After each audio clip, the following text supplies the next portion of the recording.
Plus iPhone 6 और 6 plus जो आता है उसके अंदर है आपका A8 चिप। उसके बाद में 6s प्लस इसके अंदर है A9 CPU और एक जो SC आया था आपका SC पुराने वाला 5S की तरह जो SC आता था हाँ उसके अंदर भी A9 CPU है। उसके बाद में 7 और 7 प्लस के अंदर है A10 CPU। सीरीज बता रहा हूँ A16 तक आई है ना अभी तक।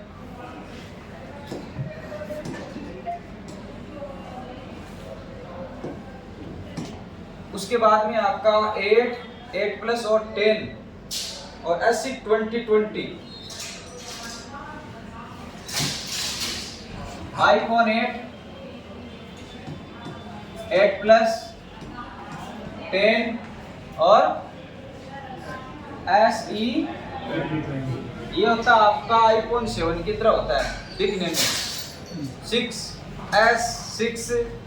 की तरह या 7 8 सब एक जैसे ही होते हैं, इनमें हल्का हल्का फर्क होता है। वो फर्क भी आपको अभी मैं एक ही तरीके से आपके पास जैसे ही फोन आएगा कैसे आपको उसको पहचानना है अक्सर मैक्स तक बताऊंगा उसका तरीका, ठीक है।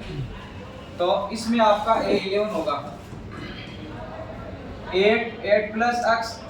ये लिखने का सबसे बड़ा फायदा ये है कि जैसे मान लो आपके पास कोई आईसी आपको मैच करना होता है, आपके पास 8 है, इसके अंदर आपको चाहिए लाइट आईसी, तो आप 8 प्लस की लगा सकते हैं, इसकी लगा सकते हैं, उसकी लगा सकते हैं। ऑडियो आईसी हो गई, ठीक है। तो आप 6 की तो नहीं लगा सकते ना, आपको सीपीयू के हिसाब से काम करना है। जिसमें A11 लगा है उसके सारे पार्ट्स आप चेंज कर सकते हो, उसकी WTR आईसी आप चेंज कर सकते हो, 2GPA 4GPA 5GPA जो भी आपका आता है वो इसमें आप चेंज कर सकते हो। तो ये इसका बेनिफिट होता है। तो 1 2 3 4 5 हो गए। उसके बाद में एक्सेस मैक्स और XR।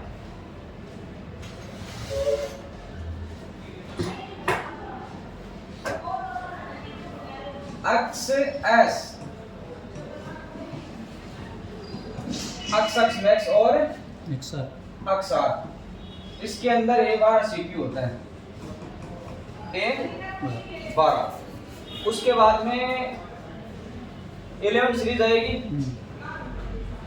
11 प्रो और 11 प्रो मैक्स।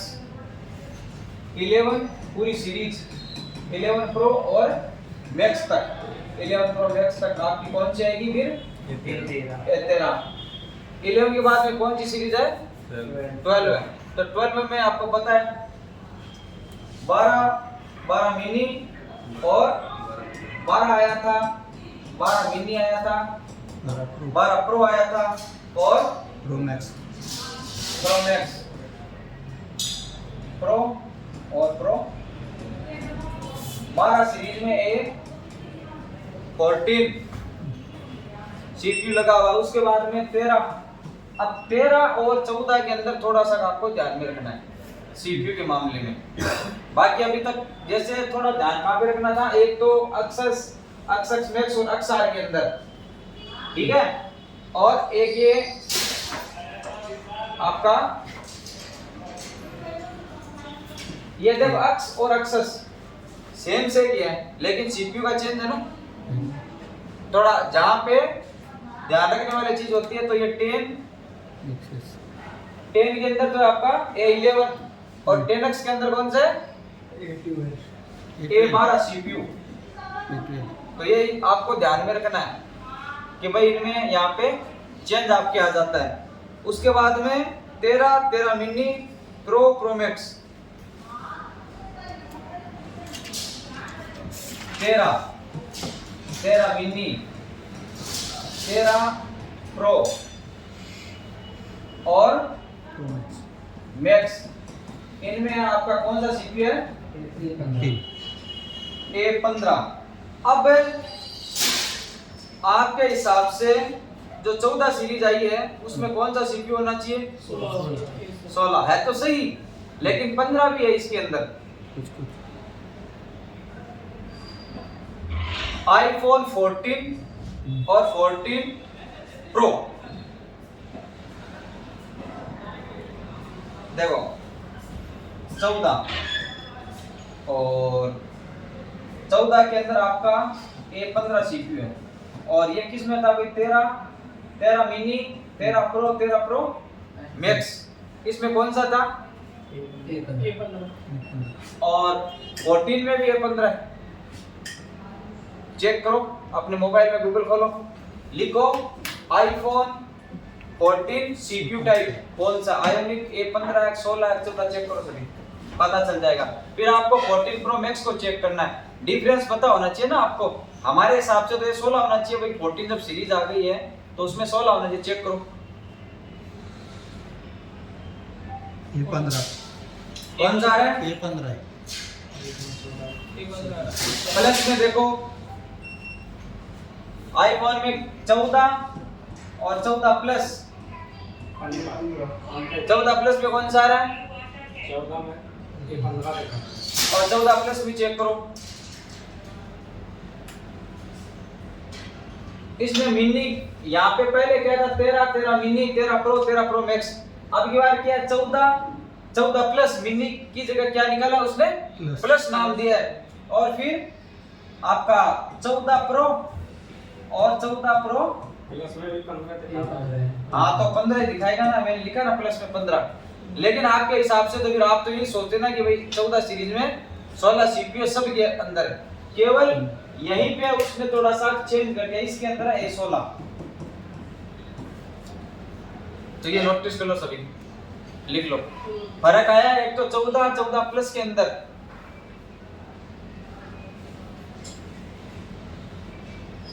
वो किस पे डिपेंड करेगी? आपके PCI सीरीज। तो PCI सीरीज के अंदर क्या है, कौन सा मॉडल कैसे आएगा वो लिख लो। सबसे पहले 5S, 6 और 6 प्लस, ये तीनों मॉडल है ना, ये आपके आएंगे 64 बिट में। क्या आएंगे? 64 बिट। और इनको हम जब फर्स्ट बूट आएगा, जो स्टार्टिंग रीडिंग होगी, इनमें से तीनों में से कोई सा भी फोन हो, आपकी बूटिंग लगभग जो फर्स्ट बूटिंग है, अगर वो 80 से 110 के बीच में स्टार्ट हो सकती है। 80 है तो भी सही है, 90 है तो भी सही है, 100 है तो भी सही है, और 110 है तो भी फर्स्ट बूटिंग। 64 बिट।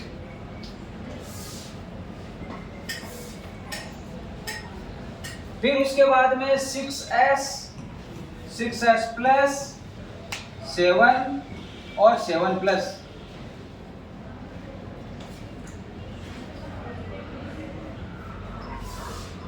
इनको हम बोलेंगे PCI फर्स्ट।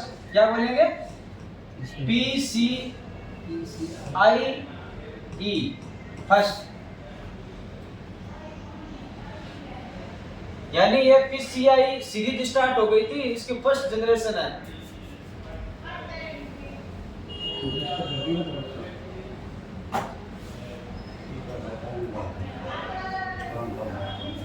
डाटा वाला। अब बात करते हैं, उसके बाद में हम चलते हैं 6S प्लस, 7 प्लस। इनकी जो स्टार्टिंग बूटिंग होगी वो 80 से कम होगी। हम मान के चलते हैं इसकी जो बूटिंग होगी वो 70 से 100 के बीच में। कम हो कोई दिक्कत नहीं है, कम हो यानी कि देखो ये बूटिंग का मतलब पता है क्या है? यानी कि जैसे ही आपको फोन को ऑन करना है तो उसको मैक्सिमम एम्पियर चाहिए। आपकी चीज तभी अच्छे से काम करेगी जब उसको वर्किंग के लिए कम से कम एम्पियर चाहिए। अगर कोई फोन केवल 20 माइक्रो एम्पियर पे ऑन हो रहा है, इसका मतलब उसकी बैटरी बैकअप ज्यादा होगा। स्टार्ट में अगर इतना कंजप्शन करेगा तो बैटरी बैकअप पे आगे भी उसी प्रकार से वो कंजप्शन करेगा। इसलिए जितनी स्टार्टिंग बूटिंग कम होगी उतना अच्छा, यानी कम से कम लोड में वो स्टार्ट हो रही है कोई चीज। हल्का सा ट्रिगर किया और ऑन। बैटरी दिखाएगा 70, निकाल के निकालेंगे 60। अभी ये बात हो रही है फर्स्ट बूट की बात हो रही है अभी, तो हमें आपको फर्स्ट बूट बता रहे हैं। फर्स्ट बूट अभी विद एग्जांपल आपको कुछ मॉडल हम दिखाएंगे भी कि भाई देखो बूटिंग कैसे क्या इसका इफेक्ट होता है। तो 6S, 6S प्लस, 7 प्लस। अब ये PCI फर्स्ट होगी ये, उसके बाद में आएगी आपकी PCI सेकंड। इसके अंदर आईफोन 8, 8 प्लस और 10, 8 प्लस 10 ये आएगा PCI सेकंड में। इसकी बूटिंग और कम हो जाएगी, इसके मान लेते हैं 60 to 90। उसके बाद में आपका एक्सस मैक्स और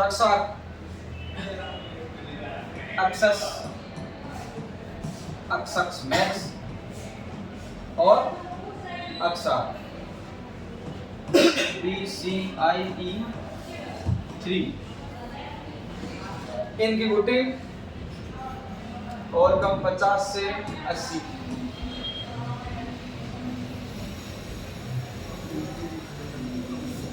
उसके बाद में 11 सीरीज, 11 प्रो और मैक्स से, और आपका SC20 SC3 जिसको बोलते हैं SC3 ठीक है। अब ये है PCI प्रो सीरीज, इनकी बूटिंग है 45 to 70। अब उसके बाद में जितने भी सेट हैं और अदर आईफोन वो लगभग 45-50 से आपकी स्टार्टअप बूटिंग लेंगे।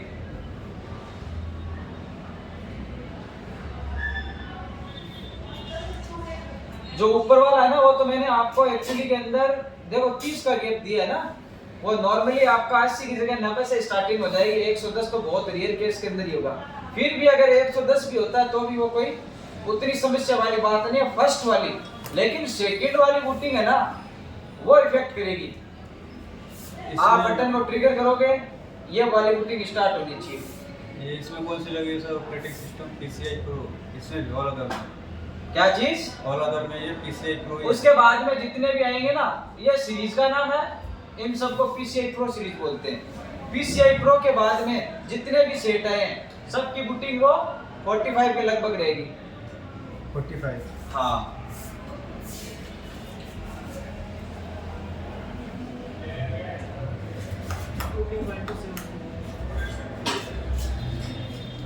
हो गया। अब ये बात उस समय की है जब हम अपने आपका मोबाइल ऑफ है, बोर्ड पे हमने कनेक्टर लगा दिया, कनेक्टर लगाने के बाद में ऑन ऑफ की उंगली रख रहे हैं, रखी, रीडिंग आई। अब देखो 80 का अगर 60 से स्टार्ट हो जाता है तो कोई दिक्कत नहीं है। दिक्कत कहाँ पे है? 110 तो हमने हाईएस्ट बता रखी है और वो 150 से स्टार्ट हो जाए, वहां दिक्कत है।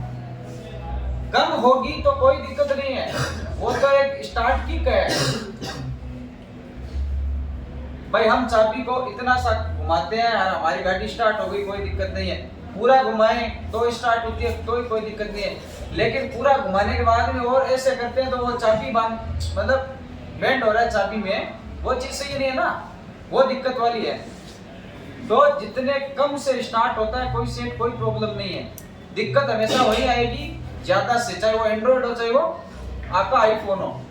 बूटिंग जितनी कम उतना अच्छा, लेकिन सेट ऑन भी होना चाहिए, ऐसा नहीं है वरना वो तो लो बूटिंग में चला जाएगा, फिर बटन छोड़ोगे 0 आ जाएगा, वो वाली बात नहीं कर रहा हूँ। सेट ऑन भी हो रहा है आपका और बूटिंग कम है। अब देखो ये आपने नोट कर लिया सबने? ठीक है, हटा दूं।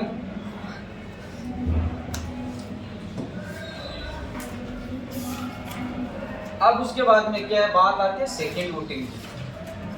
अब यहाँ पे सॉर्टिंग है या नहीं है आपके फोन में, गड़बड़ है या नहीं है।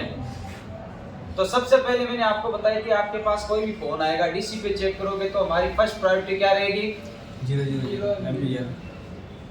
जैसे केबल लगाएंगे तो क्या होना चाहिए वहां पे 0 रीडिंग आनी चाहिए। अब अगर आपके फोन में कुछ ऑटो रीडिंग है, केबल लगाई आपने और डीसी ऑटो रीडिंग दे रही है 0.000, ये तो है परफेक्ट रीडिंग। क्या है, कब है, विदाउट बटन वटन कुछ नहीं दबाया हमने। अब अगर इसकी जगह 0.10, 0.20, 0.50, ये आगे 0 और हटेगी ना, वरना तो 100 हो जाती। 0.100, 0.250, 0.700 या फुल 2 बीप। एक्चुअल के अंदर ये सारी की सारी क्या है, शॉर्टिंग ही है। क्या है, शॉर्टिंग ही तो है। बात इतनी है कि वो थोड़ी स्टार्ट में कम है, फिर थोड़ी और ज्यादा होते लास्ट के अंदर की भाई अब तो मैं तो यमराज से मिलूंगा, वो वाली सिचुएशन आपकी फुल बीप पे हो जाएगी। अब इस तरीके से जब हम बढ़ते हैं तो सॉर्टिंग निकालना इजी होता है। क्या होता है, इसको निकालना बहुत मुश्किल काम है। सबसे ज्यादा मुश्किल क्या है, उसको निकालना। ये माइनर पता नहीं कहां पे, कोई आईसी आपकी हल्की सी ग्राउंड से टच अंदर से, ना तो गर्म होगी ना कुछ और होगा। हम फॉल्ट का फाइंड कब कर सकते हैं, जब कोई चीज हिट हो। गर्म तो होना पड़ेगा उसके लिए, बिना गर्म हुए उसको पकड़ना बहुत मुश्किल है, बहुत मुश्किल। समझ रहे हो। तो हार्ड, मैक्सिमम हार्ड, ये उससे थोड़ा इजी, ये उससे इजी, ये उससे इजी, ये उससे ये तो निकलते ही निकलते, मतलब कम से कम ये हमें वो सिचुएशन देते हैं कि भाई अब आपकी सॉर्टिंग कौन से पार्ट में हिट होगा ही होगा वो, ठीक है। तो अभी हम सबसे पहले बात कर रहे हैं फुल सॉर्टिंग पे। किस पे, फुल सॉर्टिंग। अब देखो, एक तो ये सिचुएशन थी विदाउट ऑन ऑफ के। अगर विदाउट ऑन ऑफ है तो भी आप क्या करोगे, उसको उस पे लगाओगे मशीन पे, और मान लो फुल शॉर्ट है तो पहले उस पे अभी रोजिन जो मेथड होता है उसको रोजिन को हम पूरा लगाएंगे, फिर कनेक्टर भी डीसी को ऑन नहीं करेंगे और कनेक्टर को लगा के रखेंगे, फिर माइक्रोस्कोप में ले लेंगे और फिर वहां से रीडिंग स्टार्ट करेंगे, डीसी को ऑन करेंगे। ऑन करने के साथ में क्या होगा, जो पार्ट या जो आईसी हिट होगी वो मेल्ट हो जाएगी वहां से, फिर हम उस पे काम करेंगे। सही है ना। अगर हमने मान लिया कि ये ओके हमारा, क्या है ये ओके, फिर क्या होगा, फिर हम अपने फोन को ऑन करने का प्रयास करेंगे। भाई ये तो ओके है, तो आगे चलते हैं। फिर क्या आता है आपका, जो पावर आईसी होती है, पावर आईसी काम करेगी और पावर आईसी अब अपने वोल्टेज निकालेंगे। तो हम बोलेंगे वो पहले डायरेक्ट बैटरी से जितने भी वोल्टेज आ रहे थे, बैटरी से कितना वोल्टेज आता है अदनान, 3.7 to 4.2। प्रेम प्रताप जी पता है, आपको ये मान के चलना है कि अगर डायरेक्ट ये वाली अगर शॉर्टिंग आती है तो ये वहीं आएगी जहां पे ये लाइन जाएगी। अब मान लो ये आपका बैटरी कनेक्टर था, ये प्लस था, ये माइनस था, डीसी से लगा। अब ये प्लस वाली लाइन आ रही है, आपके बीच में कुछ कंपोनेंट है, ठीक है। अब कुछ सेट में क्या होता है, ये प्लस वाली लाइन आपके डायरेक्ट पावर आईसी में भी जाती है, डायरेक्ट जाती है ये लाइन। कुछ सेटों में तो पहले ये लाइन किस में जाएगी, डीसी टू डीसी में, और कुछ में किस में जाएगी, पावर आईसी। दूसरा कुछ सेटों के अंदर ये पावर आईसी के अलावा यही से नेटवर्क आईसी में भी जाएगी।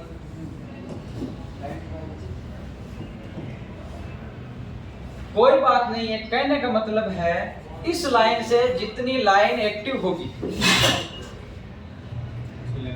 इस लाइन से जितनी लाइन एक्टिव होगी, जिन जिन आईसी में वो जाएगी वहां पे प्रॉब्लम हो सकती है, या हम ऐसा कहें 99% वही निकलेगी। अब देखो क्या था कि ये डीसी टू डीसी है, नॉर्मली यहां तक जाती है, आपको पता है।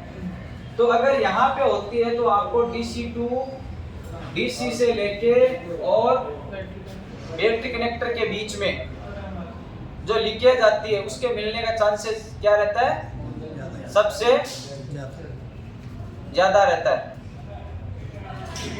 अब उसके बाद में देखो कि मान लो आपने ये ओके कर लिया, इस शॉर्टिंग को आपने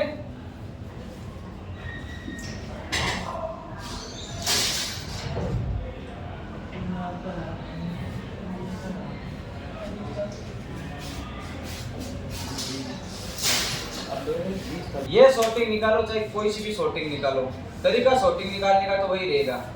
अब मान लेते हैं कि भाई ये वाली हमारी ओके है, अब हम बटन प्रेस कर रहे हैं, बटन प्रेस करने के बाद में शॉर्टिंग आ रही है, मतलब हाई बूट मान लो, फुल शॉर्ट मान लो, कुछ भी मान लो, तो क्या होगा, तरीका वही रहेगा, आईसी हिट होगी, लेकिन अब की बार दूसरी हिट होगी। दूसरी चीज ये होता है कि जो आपकी सेकेंडरी, जिसको हम वोल्टेज बोल देते हैं एक तरीके से, देखो हर जो टीचर होता है वो अपने अपने हिसाब से समझाता है, ठीक है।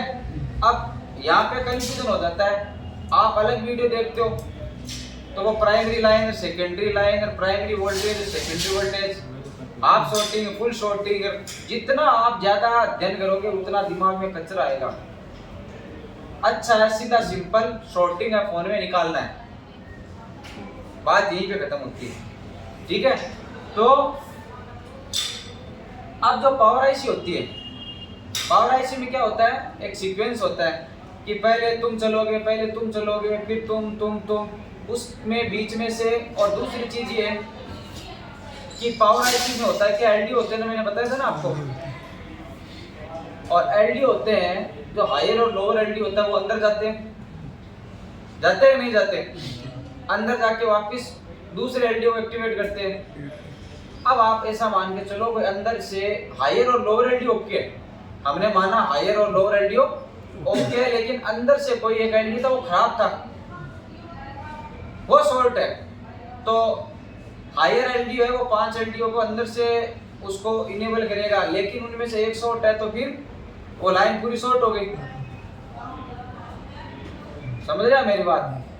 फिर क्या होगा, वो भाई जितने एलडीओ बटन दबा रहे हैं, हम जबरदस्ती कर रहे हैं कि भाई तू ऑन हो, तब तक तो वो 2 3 4 एलडीओ 5 एलडीओ जितने एक्टिवेट है वो उतने तो एक्टिवेट हैं, आगे वाले को नहीं करे। जैसे ही बटन छोड़ेंगे, बोलेगा मैं तो शॉर्ट हूँ, लाइन पूरी बंद, तो वापिस एम्पियर कितना हो जाएगा, 0। तो इस पोजीशन के अंदर क्या होता है, पावर आईसी की जितनी भी सप्लाई होती है, हर सप्लाई ओके होनी चाहिए।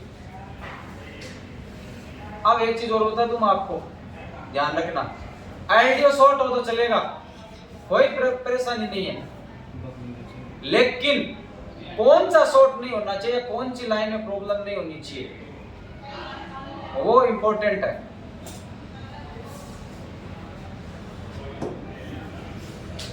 आपके फोन को ऑन करने के लिए जो आईसी होती है ना मेन, उन आईसी के अंदर जो वोल्टेज चाहिए प्रॉपर, एक तो वो शॉर्टेज नहीं होनी चाहिए, दूसरा अगर वो वोल्टेज नहीं बन रहे हैं तो भी कोई दिक्कत नहीं है। जैसे मान लो सिम वाला वोल्टेज नहीं बन रहा पावर आईसी, हमें ऑन करने के लिए सिम की आवश्यकता भी नहीं, हमें मोबाइल को ऑन करना है।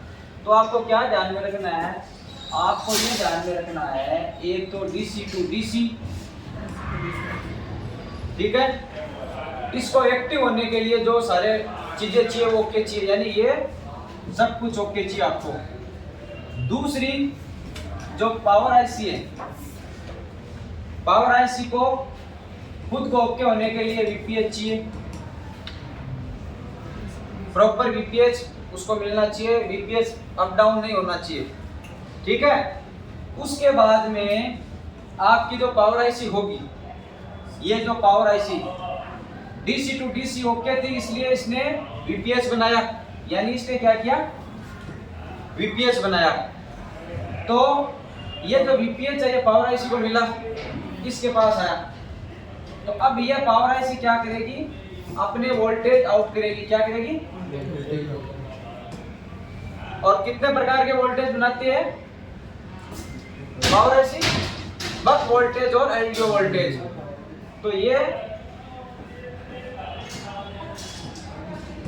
बक और LDO वोल्टेज बनाएगी।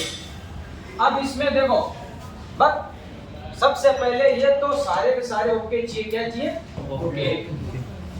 बक वोल्टेज ओके ही चाहिए, एंड अगर इनमें किसी प्रकार की अप डाउन हो रहा है, फ्लक्चुएट हो रहा है, तो पहले उसको आपको सही करना पड़ेगा।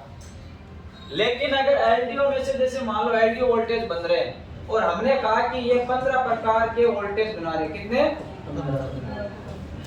अगर इसका काम है 15 प्रकार के वोल्टेज बनाना, लेकिन अगर ये हमारे जो मेन मोबाइल को ऑन करने वाले अगर 10 वोल्टेज चाहिए, मान लो मोबाइल को ऑन करने के लिए 10 वोल्टेज चाहिए, अगर ये फर्स्ट में ये बना देगी तो भी हमारा सेट ऑन हो जाएगा। तो अब बताओ, स्टार्टिंग में जब हम मोबाइल को ऑन करते हैं अगर कोई वोल्टेज नहीं बन रहा है मान लो, तो क्या इसकी जरूरत पड़ेगी क्या हमें बाकी की सारी की, नहीं पड़ेगी, नहीं बन रहा, लेकिन बन नहीं रहा कोई बात नहीं है, लेकिन अगर शॉर्ट है अंदर से तब तो दिक्कत हो जाएगी ना। शॉर्टिंग नहीं चाहिए, एक दो सेक्शन सिम वाले को, नेटवर्क वाले को, 2GPA को, लाइट वाले को, ग्राफिक्स वाले का वोल्टेज चाहिए, वो पावर आईसी से आते हैं, वो नहीं बन रहे, कोई दिक्कत नहीं है। लेकिन कौन कौन सी आईसी को जो वोल्टेज चाहिए वो चाहिए, तो वो देखो, मान लो आपका जो CPU है, CPU को चाहिए कुछ तो बक वोल्टेज, सारे ओके चाहिए, ठीक है, ऑन होने के लिए। दूसरा CPU को कुछ LDO वोल्टेज भी चाहिए,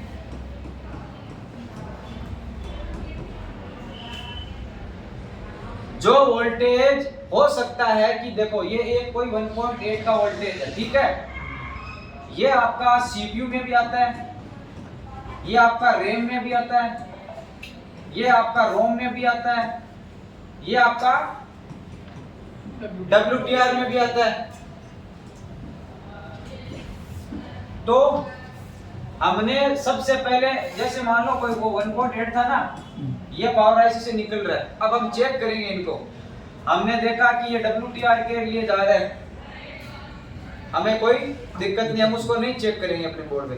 फिर हमने देखा कि यही वोल्टेज सिम के लिए जा रहा है, हमें उससे कोई मतलब नहीं है। फिर हमने देखा कि 2GPA के लिए जा रहा है, कोई मतलब नहीं, लेकिन हमने देखा कि ये तो आपका रोम के लिए जा रहा है, अब वो चाहिए भाई, समझ रहे हैं मेरी बात।